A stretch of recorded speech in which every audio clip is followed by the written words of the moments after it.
Hello, everyone. If you watched my previous conversation with Senior Coupon, you'll know that it was inspired by a post by a Twitter user named SteelCitySteph. She's a somewhat prolific Twitter user who creates a lot of infographics, four panel graphics on deck building, how to improve your brewing process and so on, but also, more importantly in my mind, how to be a more enjoyable player across the table. A lot of what she's talked about is how to deal with not winning the game and also how to convert Magic the Gathering into longer term friendships. Steph and I sat down for about 35 minutes to chat, and this will be that conversation. Hopefully, you'll enjoy that. All right, so I was interested in chatting with you because you seem to make a handful or a whole bunch of so far really interesting Twitter posts and so on. Uh, that I mean, honestly, so I see a lot of people talk about Magic the Gathering and games and stuff in terms of oh, how do I improve my deck building? But at least here recently, the stuff you've been making on Twitter has been like, how do I as a player do better as a player in the ways that really matter? Is seeing all the self-improvement style stuff. I Okay, have cool. seen a bit of you talking about deck improvements and such, but so what who are you? I guess. Do you have like a history of psychology or something or Okay, so I'll give you a little bit of my background. So, hi, first of all, I'm Steph, for those of you that don't know me. I think I made my first ever Twitter post like beginning of August of last year or something. So I got in at like a really good time for Twitter, right? It was just after Elon took over. It was like prime time, right? Yeah. So I make really good decisions is what I'm getting at here. So anyway, it's been about 6 months of like trying to figure out what this platform is for, how to interact with it. But anyway, I've been doing a lot with like my local magic community like long before this. So my husband Brad and I are judges, so like we've worked at events and played at almost all of the like 30 plus game stores that are within an hour of Pittsburgh city center. So we were like pretty heavily steeped in the magic world before joining the world of Twitter. We go to like a lot of big events and stuff like that too. So like we've met a lot of really neat people throughout that time and all of that. But to answer your question about like my background educationally, I have a background in education, but like it's not like super focused on psychology or philosophy, but I think I'm just like a pretty naturally reflective person. So I just like think a lot about my life, what I'm doing, why I'm doing it, how I'm treating other people, how I expect other people to treat me, and why. And yeah, so I think that's okay. probably where a lot of that comes from. Yeah, I mean, hearing that you've got a background in education, uh, were you like a teacher or something, Well, or I art? went to school. I took a lot of education courses in school, I guess. I'm a project manager by profession now, so I've kind of Okay. shifted gears. But yeah, I yeah, a lot of yeah, education in my education history. right, right. Um, so originally I came across your stuff. You put out there was a like single line message between you and Sheldon Menery Yeah, where you all were talking about the expectations that various players have. Um, and that was the first time I noticed your content because that's a thing that's pretty specifically within my wheelhouse. I want to do, I do stuff related to um Commander, EDH, and so sure. on. Um Just to like refresh my memory, that was the discussion about or I think it was just like a message that I shared just about how CEDH players do a really good job of communicating what's exciting about the format to them, but casual players have a really hard time doing that for some reason. yes. Is that okay? Cool. All right. I Yeah. just wanted to make sure because yeah, okay, got it. Actually, I used that whole to kick off a whole discussion over on Facebook, and the previous sit down I had was me and somebody else actually sort of chatting about that because there does seem to be a bit of a thing where like competitive players do have an easier time communicating. Um, although personal thoughts on it is that there's not a casual group. There's like a whole bunch of casual groups out there, all kind of wanting their own thing, and we accidentally kind of lump one another into the same category. Sure. As far as I'm, Yeah. as far as I'm thinking, because like you have what is it? People refer to turbo casuals who are like your Aw. competitive casuals, and you have people like me who are like, I'm here for game night. I would have brought Monopoly or whatever because I just want to hang out with friends. Fair enough.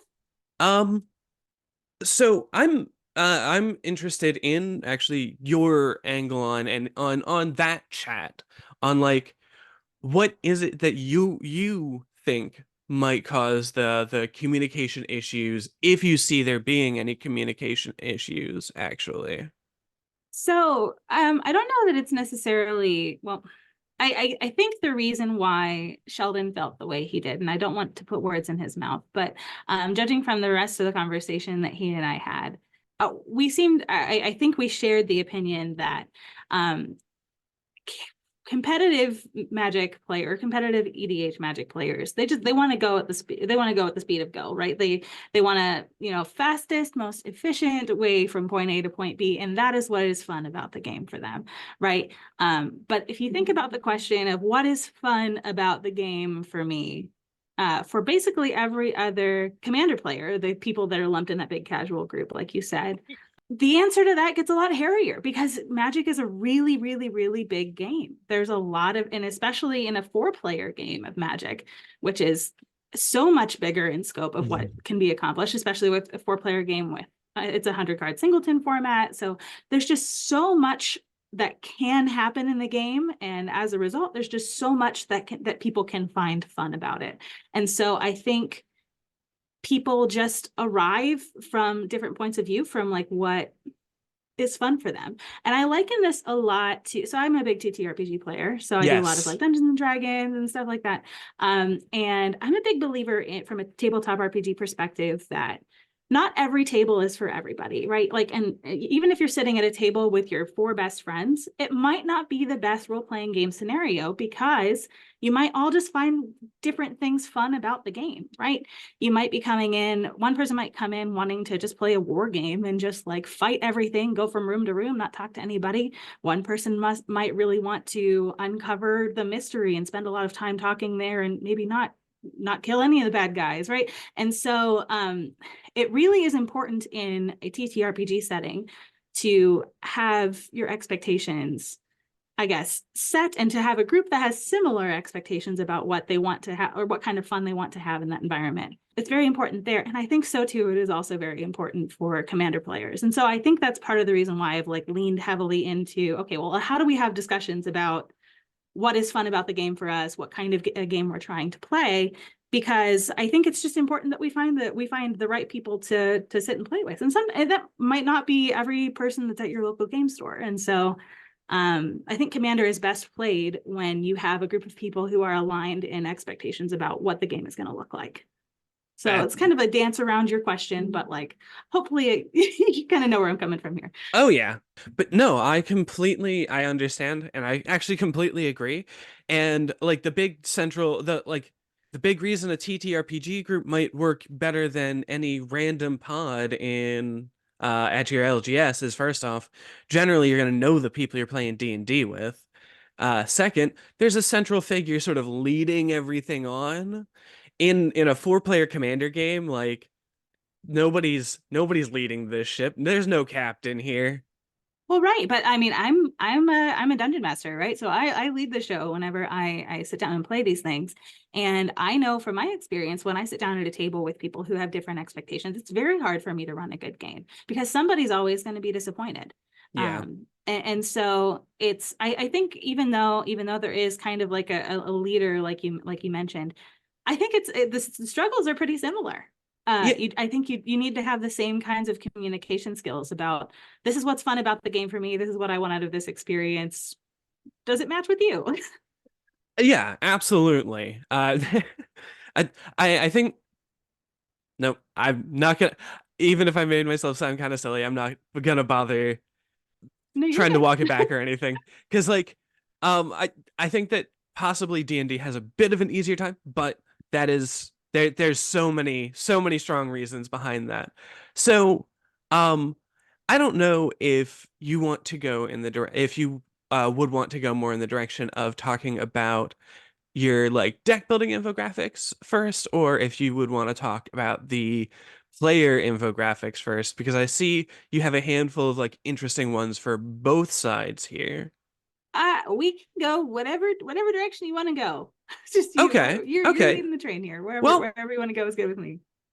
so when it comes to you know what, we'll talk about the easy one first. So when it comes to like building decks and so on, lots of people have issues with it, and I see that you have developed some helpful handy aids for people to like at least break down how you personally think about deck building. Because I there was this purple one here, strategically scry falling and stuff like that. Oh yeah, so like the kind of steps I go through whenever I'm yeah, I Yeah. remember that one. So what was it that sort of inspired you to actually make these?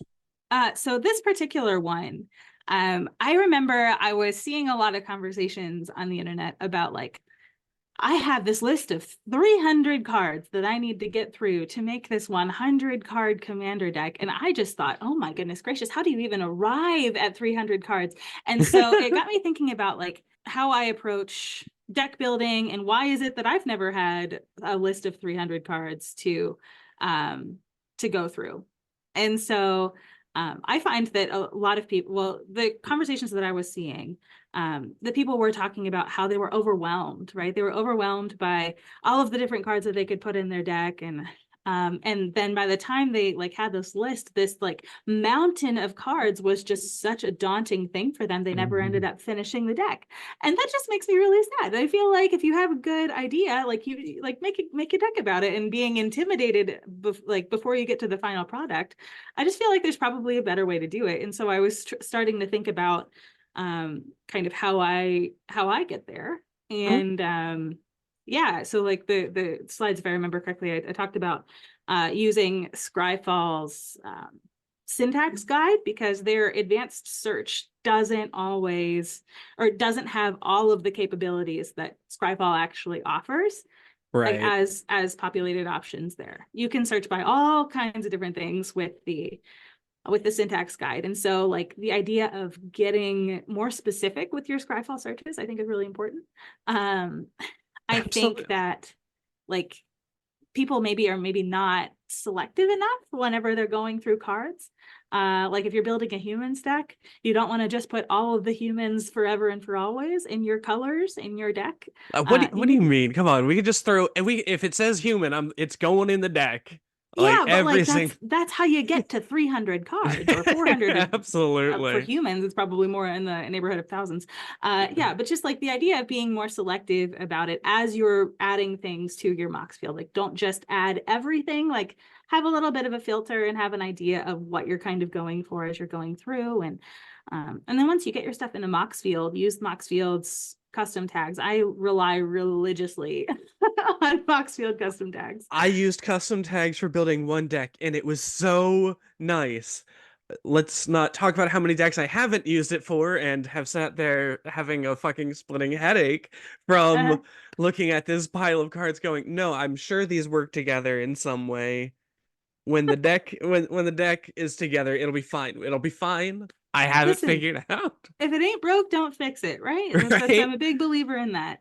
Um, but as far as like getting your thoughts together and figuring out what kinds of cards you need to take out of your deck, I find it's really helpful to figure out what or how many cards I have in the deck that fit certain roles. And that way I know if I'm really heavy in one area, I can maybe take some of the less good cards out of that area Yeah. and instead of out of another area that I maybe don't have quite as many or as much support in.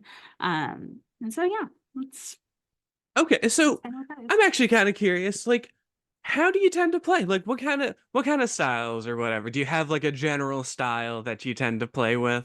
So I have, over the last couple of years, I've really tried to lean into this idea that like all kinds of magic can be fun Mhm. if you just find the fun there. And so even though there are some like win strategies or play patterns that I historically might have scoffed at, I've really tried my best to lean into that and try to make it fun, or try to make it fun for me. And also try to build it in such a way that it's like not miserable for the people that I'm playing against Right. too. And so all that to say, I've really tried to kind of come at it from all sides so that I can be more understanding and just be a better opponent to people who might find the like more niche or maybe more like kind of traditionally scoffed at play styles fun. I can be a good opponent for them and not make them feel bad about their decisions or something like that. So it's mostly an exercise in empathy. But Okay.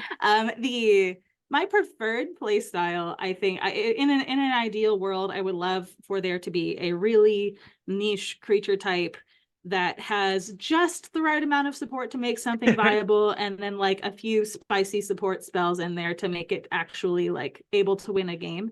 And yeah, winning games with frogs or snakes or something silly like that is just like my favorite thing to do. And so in an Yes. ideal world, that is what I love. Yeah.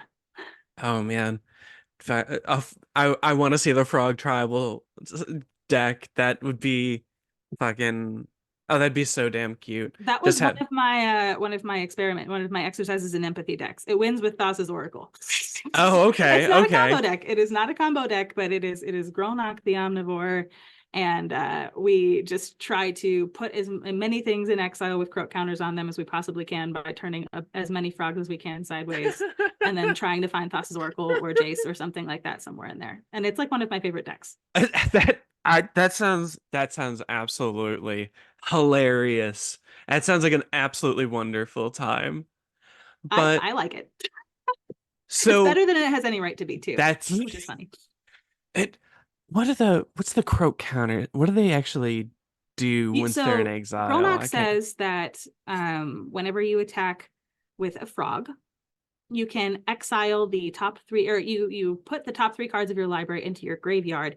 If they are permanents, you exile them with croak counters on them. You may play lands and cast spells from exile with croak counters on them as long as Grolnok is on the battlefield.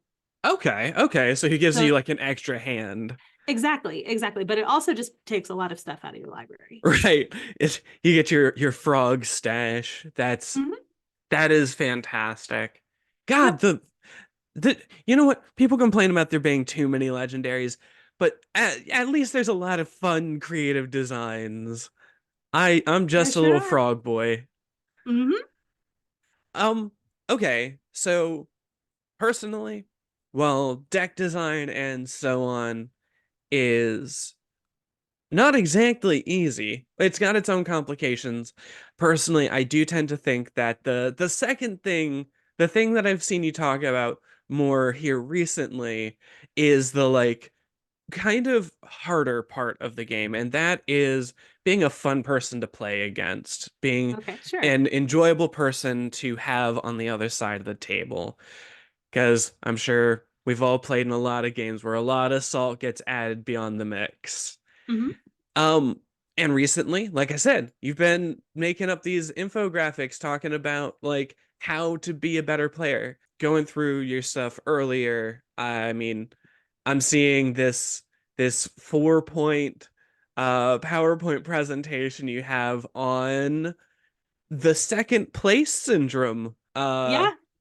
Ca- and how maybe people could do a bit better with not winning the game, or how to do better with not winning the game. Yeah, and honestly, I'm the point of that post was not to disparage people who maybe get sad about losing. That's a perfectly natural response, but what I wanted to do was think about why in Commander specifically, or in Magic or in board games specifically, we tend to get just like really invested in the outcome, almost as if we're like trained Olympians that have spent our entire lives working for this, right? And Mhm. so I think a lot of it is because a lot of our identity, like for gamers, at least for me, a lot of my identity is in gaming, right? Is in how much time I spend with the different gaming facets of my hobby. And I know that I'm not alone in that in the Absolutely. community. And so there's like a level of investment there that I think is particularly unique to gaming that kind of puts us in a really competitive mindset, even in a not necessarily super competitive setting, right? And so the idea that when you lose a game, it's a big deal because or it can feel like a big deal. And yeah, I think the graphic talked about how in the Olympics, the second place person is like whenever you're photographing for second and third place, psychologists noticed a theme where the person in first place was really happy, the person in third place was really happy, but the person in second place just had like kind of this blank expression. Yeah. And they theorized it's because the second place player or the second place winner, Competitor. Yeah. yeah, they view their medal and through a framework of loss, right? So I didn't get first place, as opposed to the third place players like, man, I placed, I got there, I got a Right. medal in my hand. Have you ever And seen so, the meme that's like you've got the guy in first place, he's celebrating, you got like the six guys in the middle, and then you have the guy on the end who's like popped open a bottle of champagne, is like pouring it all over himself. yeah, exactly. And so in gaming, I think we have a lot of second placers because we have one winner and then three people who lose. Like Right. there's not usually a ranking system there. And so I guess I was doing a lot of thinking about what it might take for us to kind of get out of that framework of loss mentality and how to like pursue or how to just like be better sports and like make that or view our experience more holistically instead of just as a function of the outcome of the game, right? And so yeah, talked a little bit about reflecting and making sure that you know where your value comes from before the game happens. You're not basing Yeah. all of your human value on the outcome of that game. On Also just the like, sorry, go ahead. on the less than binary state of winning. Because like, Yeah. it's a 25% chance. Hmm. It's yeah, and that's a big thing. Like even being happy being in like second, third place, and yeah, maybe the person who gets knocked out first gets to have the bit of extra salt, but like even then, like okay, were you ever that kind of a player? How have you ever gotten like the really bad salt? Have you ever Well, done the really bad I salt? certainly won't say that I'm perfect at it, but I will say that it's been a conscious effort for me to especially after having been on the receiving end of it a lot. Mhm. There's a whole other conversation we can have about how people respond to women in gaming versus not losing to it. Like there are some people that don't Yeah. tend to respond to losing to a woman very well, and I found that when I played 60 card. Anyway, that's a whole other tangent. But I since experiencing those things, it's been a very conscious effort. Now, I'm not going to say that I get it right all the time because I know I don't. But it's a conscious effort for me pretty consistently, right? And so I think for me, it's very important in order to not be like salty at the end of the game, I think you need to be pretty intentional and present during the game and think about what kinds of things in the game are fun as you're playing it, right? Mhm. Because if at the end of the game, the only thing that you have to look back and reflect on is just the outcome, that's kind of sad, right? Because only one person's Right. going to be happy in that transaction. And so I think it makes a lot of sense as you're playing to think, oh, well, that player did a really cool thing, or I did this really cool thing, or this really cool thing happened, or oh man, did you see that? I didn't expect that. Yeah. Think about those kinds of things that happen and make a mental log. And as you practice doing that, at the end of when the end of the game comes, if you haven't won, you're not viewing it from, like I talked about, like that framework of loss of like the second person and having missed out. You have all of these cool things to go back and think about, and you can be more like the third place person who's like actually happy that they medaled, right? Yeah. And Yeah. so yeah, I think that helps. And also just like thinking about the experience of other people and like using empathy, I think is also really important because like if you're playing with your friends, you like should be excited for your friends when your friends do something cool. So like there's also Absolutely. that too. So yeah. Yeah, like yeah, the I say that I'm like a game night style player. I would come in with action figures if there was enough room in my backpack. And that's exactly the sort of mentality that I love to see people come into these games with. Obviously, some people are gonna come in competitive. That's what sometimes, I'm not gonna lie, that's what makes coming to the table as though I'm playing with toys a little bit more satisfying, is when everybody else is taking it way too serious. Yeah. Um, oh God. I think you can pursue a win with intention, but like still be a good sport and still be someone to play still be someone fun to play against, right? And so I don't think those two things are mutually exclusive. I think some people think that they are, Hmm. but I think you can sit down and be all about business. You can bring a silly deck, but you can be all about business with a silly deck, Hmm. and I think you can still have a really fun game as long as everyone's a good sport. And so I think, yeah, I don't think those two things are mutually exclusive, but I think a lot of players think that they are. Yeah. One of the things I like to see people talk about a whole bunch, and the person I started hearing word it this way is Shivam Bot, and that is, it's not Magic without the Gathering. Mhm. And recently, I've gotten on a bit of a kick, more criticizing people for, look, you're okay at the Magic, you're at like a middling level at the Magic, but let's try to get better at the Gathering half of things, you know? Sure, yeah.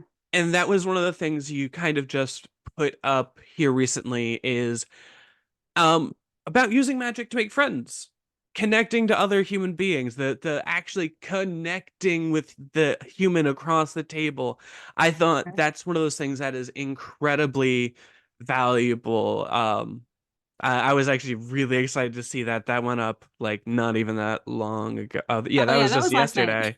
I Like, think I was talking to somebody yesterday about how I made a post about how like I prefer to use people's names whenever I see them, and if I've been introduced to them by their name, like I prefer to use that rather than just being like, "Hey, you." Like I use John from Useless Knowledge. I use him his as an example all the time because some people will be like, "Hey, useless." Like I would literally never want to address somebody like that, even though I'm sure he gets it all the time and doesn't mind. But like so that's a silly example, but like in seriousness, no, like learning someone's name and using someone's name, especially when people use my name, like it makes me feel known or helps me to feel like known by that person. And so anyway, I was thinking about that with some like on I was posting about that, and it got me thinking about, okay, well, I think a lot of people, whenever they're going to these like magic cons and stuff that are coming up, are probably actually really like, what do I do whenever I see somebody in person? And I know that there's a lot of social anxiety in this community, and a lot of people that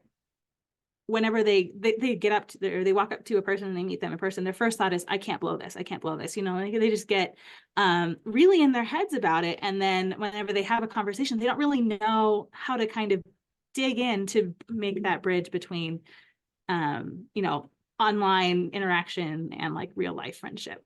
And so yeah, so I did some talking about that yesterday. Just I was thinking about it. And so apparently when I think about things, I make 4-page slideshows about it. I love that tendency. I've always thought that nerd groups should be so much better at empathy, because they'll make a spreadsheet about anything. Yeah. Mm-hmm. Yeah, yep, can attest. Like, yeah, your Twitter feed, at least the past couple of days, has absolutely been a testament to that. Making making PowerPoint presentations on going between deck building and then, you know, the salt. I'm not gonna.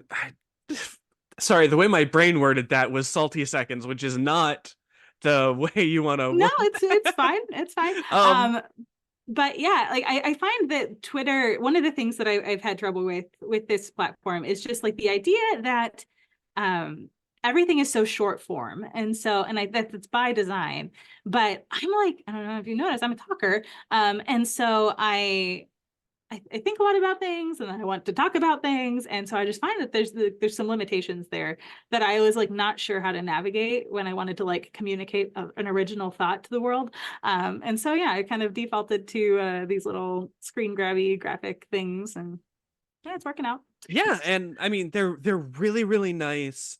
Um, the ones we've been talking about already, the the silver star person, and the connecting meaningfully, which honestly, like, this is one that I find super important because um I've been using, I mean, magic has essentially been a social crutch for me my entire life. So Sure, it seeing is for a people, lot of us. right? Like, I know that magic is full of, I apologize if this comes across a bit insensitive because I don't have better language. Lots of magic players have like some sort of mental disorder or neurodivergence or something that makes it really hard for us to talk to others. I know because, I'm firsthand an experience of that. Sure. Um, and having these sorts of like these graphics and these aids and stuff that are like, hey, try talking to another person in a way that's fun and enjoyable, and how do you do that is particularly meaningful and particularly helpful, I think, in this sort of a community.